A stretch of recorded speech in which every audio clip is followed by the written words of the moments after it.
ఊరుగాలు గడ్డకు వందనం. ఈ నెల 17వ తారీఖు నాడు పాటల పల్లకిలో 12 గంటలు కార్యక్రమం నేరెళ్ళ వేణుమాధవ్ కళా ప్రాంగణం పబ్లిక్ గార్డెన్ హన్మకొండలో నిర్వహించబడుతుంది.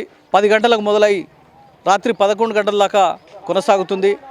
రాష్ట్ర వ్యాప్తంగా కళాకారులు పెద్ద సంఖ్యలో తరలి వస్తున్నారు.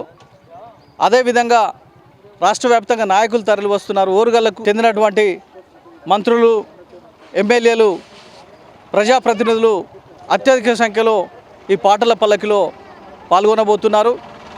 ఈ పాటల పల్లకి యొక్క ముఖ్య ఉద్దేశం తెలంగాణ ఉద్యమంలో 14 ఏళ్ళు ఆడిపాడి అహర్నిశలు తమ పాటలను గళాలను అందించిన కళాకారులు తెలంగాణ రాష్ట్రం ఏర్పడిన తర్వాత ఎట్లా వివక్షకు గురైనరు, ఆ ప్రభుత్వంలో ఎలా దగపడ్డరు, సాంస్కృతిక సారథిలో అనర్హులకు ఉద్యోగాలు అమ్ముకున్నటువంటి గత ప్రభుత్వం ఈ కళాకారులకు ఎట్లా మోసం చేసింది వివరించడానికే ఈ పాటల పల్లకి.